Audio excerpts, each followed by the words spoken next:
The photograph slid across the table, producing a sound akin to a whisper. Sophie Kessler's hands remained folded in her lap, pressed together so firmly her knuckles had turned white. She'd been occupying this interrogation room at Nuremberg for 3 hours, responding to inquiries about names, dates, orders, the machinery of the Reich that had consumed Europe and subsequently crumbled into ash. Captain David Roth sat opposite her, his uniform immaculate despite the November chill seeping through the walls. He'd been patient, professional. His German was flawless, not the textbook German of most American officers, but the fluid Berlin dialect of someone who'd grown up speaking it. "One more photograph," he said quietly, pushing it toward her. Sophie didn't look down, not yet. She kept her eyes fixed on Roth's face, searching for something, mercy perhaps, or an escape from what she knew was approaching. "Fraulein Kessler," Roth said, "please look at the photograph." Her eyes dropped. The man in the photograph wore an SS officer's uniform. He stood before a village that was burning, smoke rising behind him in thick black columns. In his hand was a document. And his face. Sophie stopped breathing. She recognized that face. She'd known it for 26 years. "Do you recognize this man?" Roth inquired.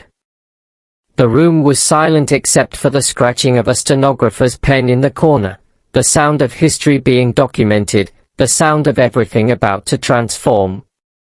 Sophie opened her mouth to fabricate a lie, and instead she spoke the truth. "His name is Hermann Kessler," Sophie said, and her voice sounded as if it belonged to someone else. "Sturmbannführer, SS Special Operations, Eastern Front." Roth's pen paused above his notepad. "How do you know him?" This was the moment, the edge of the precipice. She could still retreat. She could claim she'd seen his name in files, heard it in briefings, processed his paperwork during her years as an administrative clerk in the Rhine-Main security office.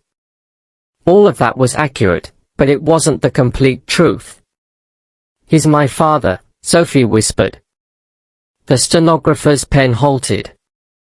Roth set down his own pen, slowly, carefully, as if sudden movement might shatter something fragile in the room. "Your father," he repeated. "Yes." "And you're certain this is him? In this photograph? At this location?" Sophie looked at the burning village behind her father in the image, at the document in his hand that she recognized as an execution order, at his face which displayed neither pride nor shame, just the blank efficiency of a man performing his duty. "I'm certain," she said. What Sophie didn't know, couldn't know in that moment, was that this single act of truth would cost her everything. Her family would disown her. Her mother would die calling her Judas. Her siblings would erase her from photographs, from memories, from the narrative they constructed about who the Kesslers had been. But the families of the 284 people her father had ordered executed in a Belarus village in 1943 would send her letters for the remainder of her life, letters that said thank you, letters that said someone from Germany finally chose justice. Letters she would keep in a box next to the letters from her family that labeled her traitor. Both sets of letters unbearable. Both sets of letters true. Before we proceed, I need to pose a question to you. How many of you have been forced to choose between truth and family?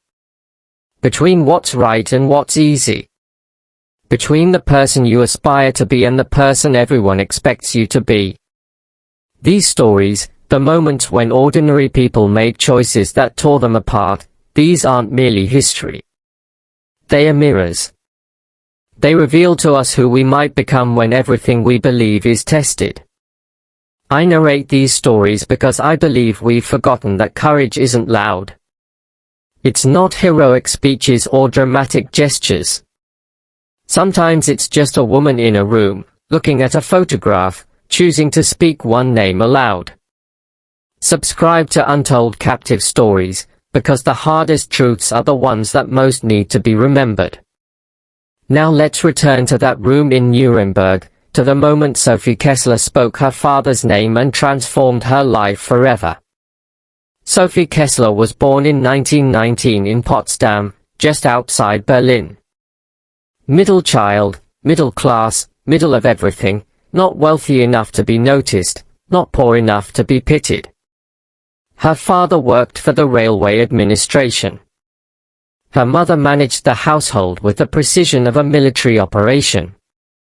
Her older brother Franz was serious and studious. Her younger sister Clara was the beautiful one, the one everyone loved. Sophie was the practical one, the one who accomplished things. When she completed school in 1937, there were limited options for a young woman who wasn't wealthy or connected. She learned typing, shorthand, filing. By 1939, when the war commenced, she'd become exceptionally proficient at processing paperwork quickly and accurately. The Reichsmain Security Office in Berlin needed precisely that skill. They employed her in 1940 to work in the administrative pool, document processing, filing, routing orders and reports between departments. It was tedious work, safe work, far from the front lines. She was skilled at it, too skilled. By 1942, they promoted her to work directly with the SS Operational Planning Office, processing deployment orders, recording unit assignments, managing the paperwork that kept the machine functioning. She told herself she was merely a clerk, merely following procedures. What occurred after the papers left her desk wasn't her concern. But she saw the documents.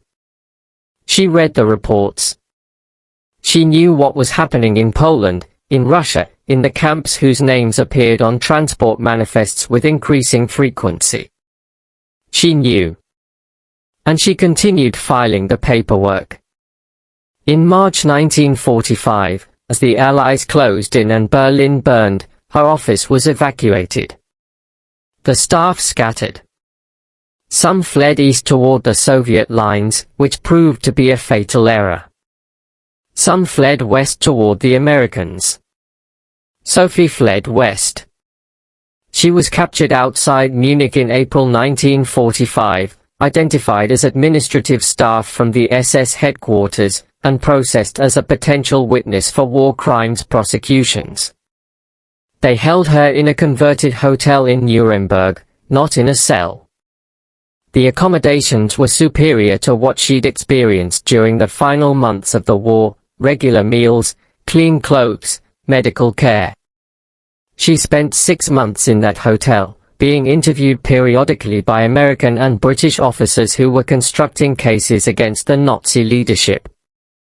They asked her about files she'd processed, about names she remembered, about orders she'd typed and routed. She answered carefully, provided them information about bureaucratic procedures, about how the system operated, about general operations. But she never gave them specific names of individuals she could identify personally. Until November 1945. Until Captain David Roth slid that photograph across the table. Captain David Roth was 32 years old and had been in Germany for 8 months. He'd grown up in New York, son of German Jewish immigrants who'd fled Berlin in 1937 when they perceived what was approaching. His parents had attempted to bring extended family with them, grandparents, aunts, uncles, cousins. Most had refused to depart. "It will pass," they said. "Germany is our home." None of them survived. Roth had joined Army intelligence in 1943 and volunteered for the War Crimes Investigation Unit specifically because he spoke fluent German and comprehended how the Reich bureaucracy functioned. He knew how to interpret the careful language of official documents, how to trace responsibility through layers of orders and reports. He'd interviewed hundreds of potential witnesses. Most lied, either by omission or commission. A few told the truth. Sophie Kessler had been cooperative but guarded during their previous sessions. She provided useful information about administrative procedures but had been careful never to identify specific individuals by name. Roth understood she was protecting herself. If she started naming names, she became a collaborator, a traitor to Germany. And what happened after the trials ended, when people went home, when memories turned into grudges, she'd be vulnerable. But the investigation had reached a point where they needed specific identifications. They had photographs, documents, reports. What they required were witnesses who could connect the evidence to individual faces and names. The photograph of Hermann Kessler came from a collection seized from SS headquarters. It showed him at the site of a massacre in Belarus, the village of Khotin, March 1943. Intelligence had identified him as the commanding officer of the unit responsible for the execution of 284 civilians, including 75 children.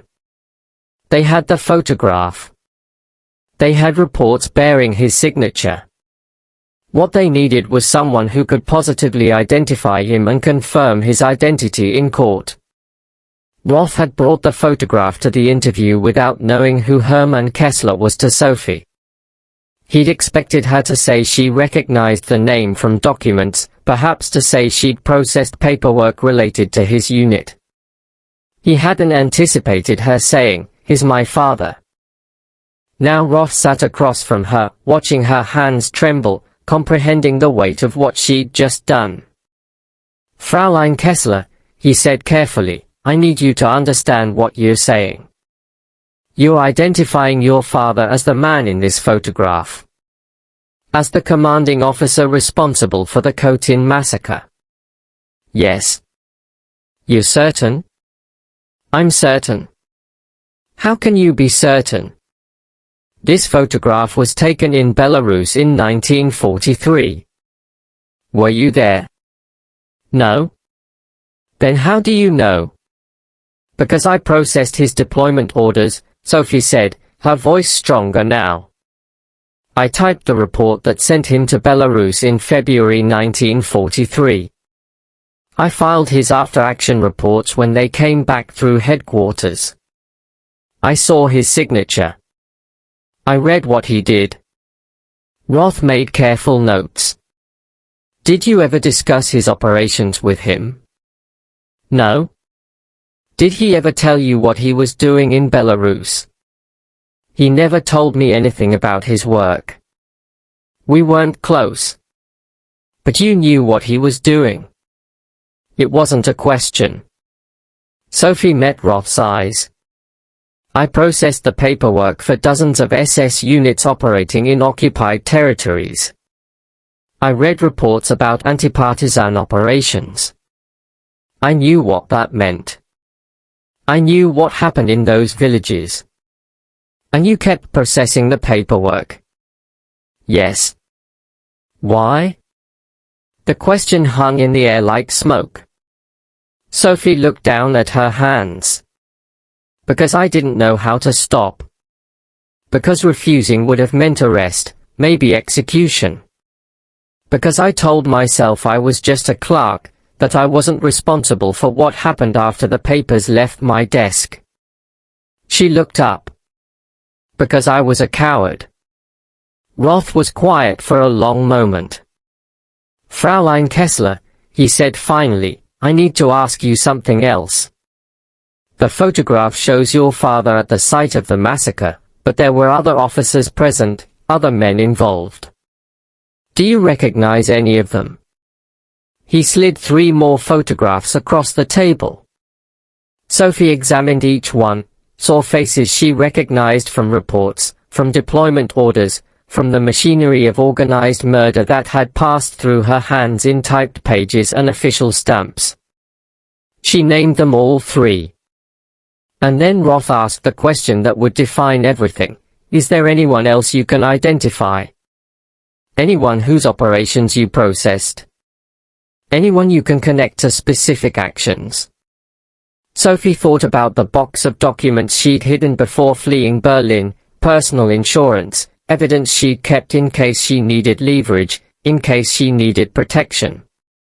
She'd brought that box with her to Nuremberg. She'd told no one about it. Until now. I have documents, she said. Orders, reports, rosters. I kept copies when I could, hidden them. I brought them when I fled west. Roth leaned forward.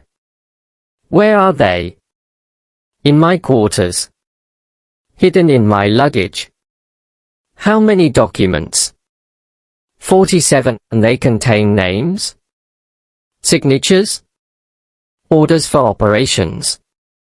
Poland, Belarus, Ukraine. Deportation schedules. Execution reports. Everything. Roth stared at her. Why did you keep them? Because I knew, Sophie said. I knew that one day someone would ask what I'd seen, what I'd done. And I knew that if I had evidence, I might survive the question. She paused. I didn't think the evidence would include my father's signature on execution orders. They retrieved the documents that evening.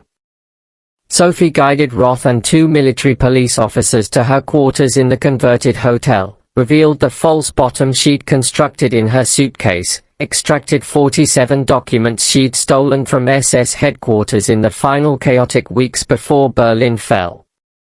Roth spread them across a table in the interrogation room and spent 3 hours reviewing them with Sophie, document by document. Deployment orders signed by colonels and generals. After-action reports describing anti-partisan operations with casualty figures that made Roth's jaw tighten. Transport schedules listing the number of units moved to various camps, the bureaucratic language that transformed human beings into inventory. And signatures. Dozens of signatures.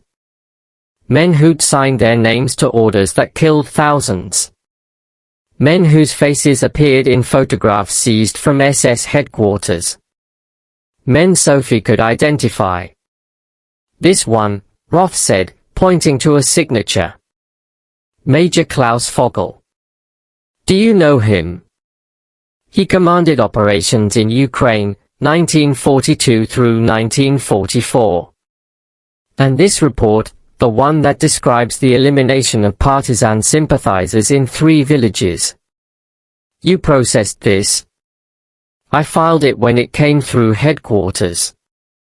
March 1943. How many casualties? Sophie didn't need to examine the document. She remembered. 417, including women and children. Roth made notes, moved to the next document. They worked through the night. By dawn, Roth had a list of 17 names, 17 men Sophie could identify with certainty, 17 men connected to specific atrocities through documents she'd processed, 17 men she would testify against. Including her father. As grey light filled the windows, Roth looked at Sophie across the table covered in evidence of systematic murder. You understand what this means, he said. You'll be called as a witness in open court. You'll testify about these documents. You'll identify these men. I understand. Your family, my family will hate me. Yes. They already do. Roth frowned. What do you mean? My father knew I worked in the administrative office. He knew I had access to files. After the war, after we were captured, I received one letter from my mother. She told me that if I cooperated with the Allies, if I gave them any information that could harm German officers, I would no longer be her daughter. Sophie smiled, but it was bitter. I haven't written back. So she doesn't know yet that I've already lost her. And your father? Does he know you're here in Nuremberg? I don't know where he is. They arrested hundreds of SS officers. He could be in any of the camps. Roth was quiet for a moment. Then he said, "He's here." Sophie's head snapped up. "What?" "Your father is being held in the prison at Nuremberg. He's awaiting trial. We arrested him in May, identified him through his SS records. He's here." Sophie's voice cracked. "In this building?" "Not this building. The main prison. 2 blocks away." Sophie stood abruptly, walked to the window, pressed her palms against the glass. Outside, Nuremberg was waking, the damaged city, the occupied city, the city attempting to rebuild from ruins. "Does he know I'm here?" she asked without turning. "No." "Will he, when I testify?" "Yes." "Will I have to?" She stopped, started again. "Will I have to face him in court?" "You'll testify about the documents. He'll be in the room. You'll have to identify him." "I see." Roth stood, walked to stand near her, not touching, just present. "Fraulein Kessler, you don't have to do this. You've already given us the documents. We can build cases without your testimony. You can walk away." Sophie turned to look at him. "Can I?" "Legally?" "Yes. We can't force you to testify." "But morally?" Roth didn't answer. 284 people died because my father ordered it, Sophie said. 75 of them were children. And I read the report. I filed it. I said nothing. I did nothing, except make sure the paperwork was processed correctly. She looked back out the window. I can't walk away. Not anymore. The trial began in January 1946. Not the main Nuremberg trials of the Nazi leadership, those were held in the Palace of Justice with international press and dramatic testimony. This was one of the subsequent trials, smaller, less famous, focused on SS field officers accused of specific atrocities. Sophie sat in a witness room for 3 days, waiting to be called. She could hear muffled voices from the courtroom through the walls, lawyers arguing, witnesses testifying, judges ruling. On the 4th day, they called her name. She walked into the courtroom, and everything became simultaneously very sharp and very distant. The judges at their bench, 3 American officers, their faces grave. The lawyers at their tables, prosecutors with stacks of documents, defense attorneys appearing bored or angry or resigned. The gallery, journalists, military observers, a few German civilians permitted to attend. And the defendants, 12 men in plain grey uniforms, their SS ranks removed, sitting in 2 rows. Her father was in the front row, 3rd from the left. He was thinner than she remembered, greyer, older. But his posture was still military straight. His face still displayed nothing, no emotion, no recognition, no guilt. Their eyes met across the courtroom. His expression didn't change. Sophie was sworn in, promised to tell the truth, sat in the witness chair. The prosecutor, an American major named Coleman, approached with a document. "Miss Kessler, do you recognize this document?" Sophie looked at the paper. It was one of hers, one she'd typed, one she'd filed. "Yes."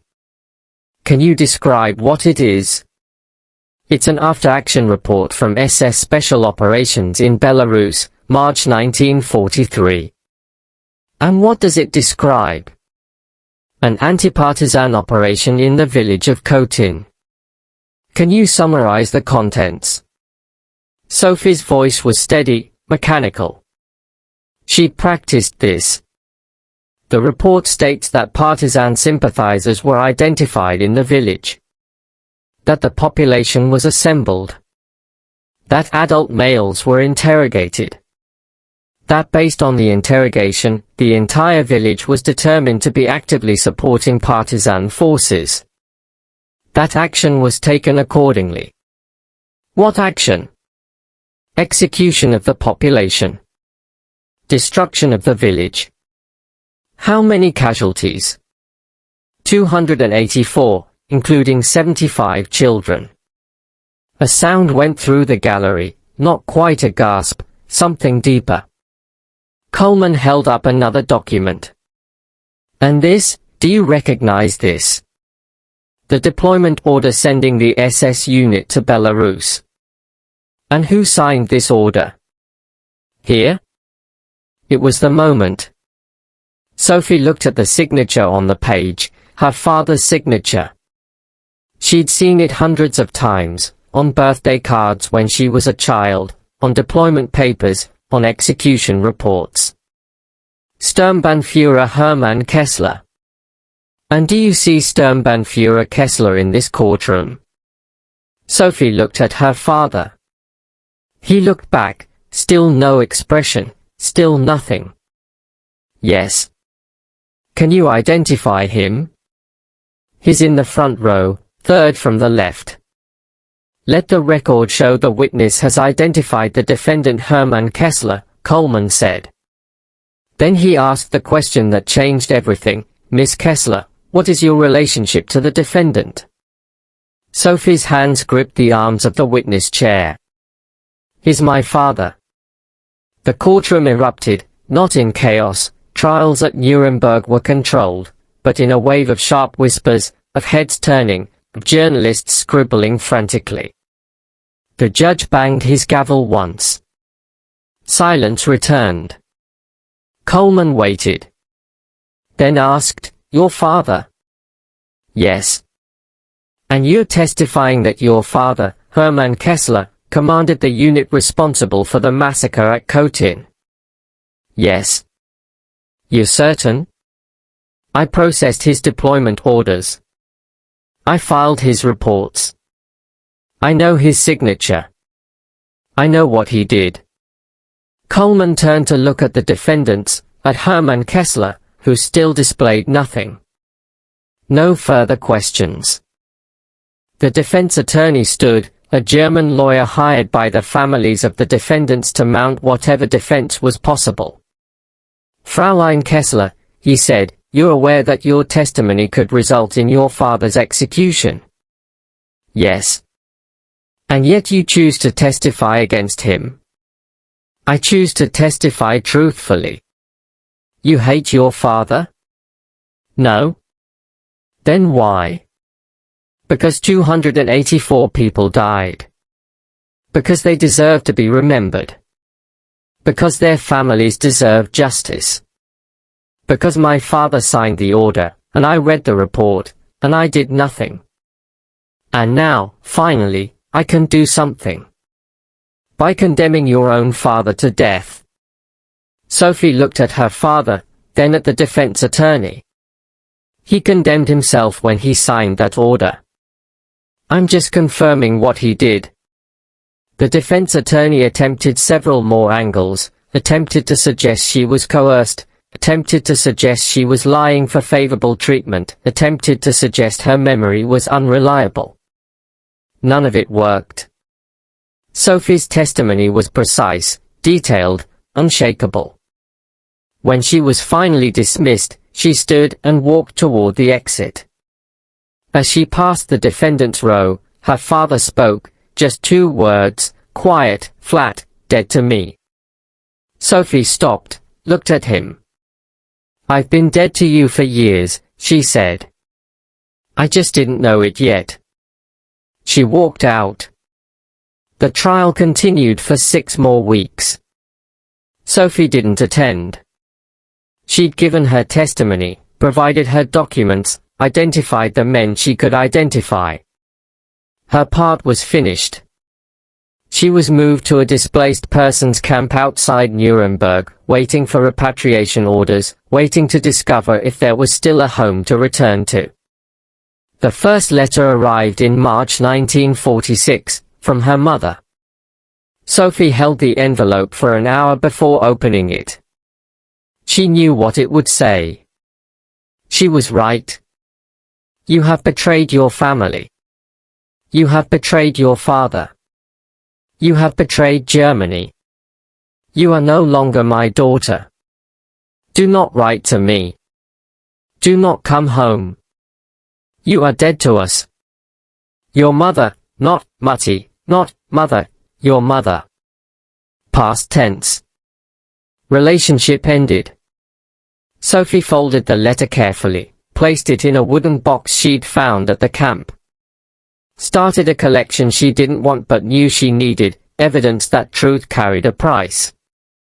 The second letter came a week later, from her brother Franz. Sophie, mother is right.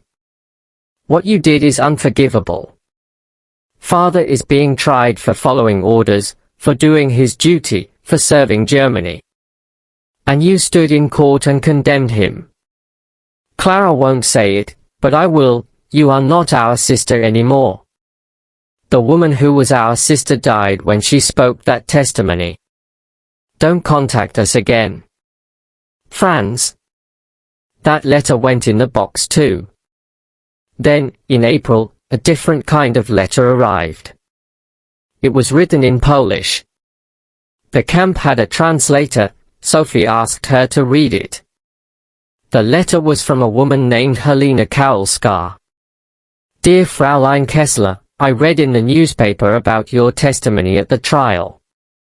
I read that you identified your own father as the man who commanded the unit that destroyed Khotyn. My family is from Khotyn. My father, my mother, my brother, my sister, all killed in March 1943. I was away visiting relatives when the SS came. I returned to find nothing, no village, no family, no graves to visit. For 3 years, I have lived with the question, who did this? Who gave the order? Who looked at my village and decided everyone must die? Now I know. And I know because someone had the courage to name him. Because someone chose truth over family. Because someone from Germany finally said what needed to be said. Thank you. You have given me something I thought was impossible, not justice, that is for the judges, but recognition, acknowledgement, proof that what happened to my family was not forgotten, was not dismissed, was not a footnote in a forgotten war. Thank you for your courage. Helena Kaulska. Sophie read the translated letter 3 times, then cried for an hour. The letter went in the box, separate from the ones from her family, but in the same box. More letters came. From Belarus, from Poland, from Ukraine. From survivors of other villages, from relatives of the dead, from people whose names she would never have known if they hadn't written. Some were short, just, thank you. Some were long, detailed accounts of what had happened to their families, stories they'd carried for years with nowhere to tell them. All of them went in the box. By June, when the verdicts came down, Sophie had 12 letters from her destroyed family and 43 letters from the families of strangers. Her father was sentenced to death by hanging. The execution was scheduled for October 1946. Sophie was asked if she wanted to attend. She said no. She was asked if she wanted to send her father any final message. She wrote one sentence on a piece of paper, I wish you had been the father I believed you were when I was 6 years old. She never knew if he received it. Sophie returned to Germany in November 1946, not to Potsdam. Her family had made clear she wasn't welcome. She went to Munich instead, found work as a translator for the American occupation authorities, rented a small room above a bakery that had started operating again, filling the city with the smell of bread. She didn't attempt to contact her family. They didn't attempt to contact her. For 3 years, she existed in a kind of limbo, not quite German anymore, not quite anything else. A woman who'd chosen truth and was living with the consequences. Then, in 1949, something unexpected occurred. A letter arrived from Clara, her younger sister. Sophie, mother died last week. Heart attack. Franz says it was the shame of what happened that killed her, that your testimony destroyed her. I don't think that's true. I think she died of guilt, of knowing what father did and never saying anything, of knowing you were braver than any of us. Franz won't speak to you, he never will. He's built his life around the idea that father was a hero and you were a traitor. Admitting otherwise would break him. But I need to say something, you were right.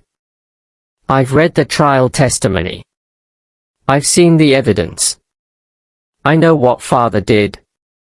And I know you were the only one who had the courage to name it. I'm sorry I didn't write sooner. I'm sorry I let you be alone with this. I'm sorry I chose family over truth. I'm not asking you to forgive me. I'm just asking you to know that I understand now. Your sister, Clara. Sophie held that letter for a long time. She wanted to forgive Clara immediately, wanted to rebuild the relationship, wanted to believe that finally someone from her family understood. But she also knew that Clara's understanding had arrived too late, that the cost of her silence had already been paid. She wrote back one page, Clara, thank you for writing. Thank you for telling me you understand. I forgive you. But I can't return. Too much has broken. Too much time has passed. I hope you build a good life. I hope you remember what I did not as betrayal, but as the only choice I could make and still live with myself. Sophie. She never heard from Clara again. But the box of letters continued to grow. More survivors found her name in trial records. More people wrote to say thank you, to say their families' deaths had been acknowledged, to say justice had been possible because someone had chosen truth. Sophie kept working as a translator, kept living in her small room, kept the box of letters in a cupboard where she could see it every day, both sets, the ones that called her traitor, the ones that called her brave. Both unbearable. Both true. In 2005, a German historian named Thomas Brenner was researching the Nuremberg trials. He came across Sophie Kessler's testimony, read it, was stunned by what it represented, a daughter testifying against her father, choosing justice over family. He tracked her down. She was 86, still living in Munich, still translating part-time to stay sharp. He asked if he could interview her for his book about moral choices in the aftermath of war. She agreed. They sat in her small apartment, surrounded by bookshelves and photographs and the orderly life she'd built from the rubble of the one she'd destroyed. Brenner asked careful questions, about the trial, about the testimony, about the documents she'd kept.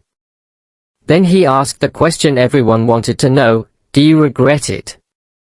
Sophie was quiet for a long moment. She looked at the cupboard where the box of letters still sat, 60 years later. Every single day, she said finally. I regret that it had to be me. I regret that my father was guilty. I regret that I lived comfortably in Germany while families in Belarus were murdered. I regret that I processed the paperwork and said nothing until it was too late to save anyone. She paused. But I don't regret the testimony. I don't regret speaking his name. I don't regret choosing truth. Why not? Because silence would have destroyed me worse, Sophie said. Silence would have meant living every day knowing I could have spoken and didn't. knowing those families would never see justice because I was too afraid to name my own father. She stood slowly, walked to the cupboard, pulled out the box. "These are letters," she said, opening it. "2 sets. One from my family calling me traitor. One from the families of my father's victims thanking me for speaking." She held up the box so Brenner could see, 2 stacks of letters separated by a piece of wood, together in the same container. "For 60 years, I've kept both. Because both are true. I am a traitor to my family. I did betray my father. I did destroy my mother. That's real. That happened." She set the box down. "But I also gave those families something they needed: recognition, justice, proof that someone from Germany finally chose to name what happened instead of looking away. Which set of letters matters more?" Brenner asked. Sophie smiled, but it was sad, tired, earned. "That's the wrong question," she said. "They both matter. They're both the price of truth. You don't get to choose which letters you receive. You only get to choose whether you speak." She sat back down. "The Americans asked me to name one war criminal," she said quietly. "Just one. Give us someone we can prosecute. Someone we can hold accountable. And I named my father first. Not because I hated him. Not because I wanted revenge. But because he was guilty. And because if I couldn't even name my own father when he was guilty, then what did justice mean? How could I ask other Germans to face what they'd done if I couldn't face what my own family had done?" She looked at Brenner directly.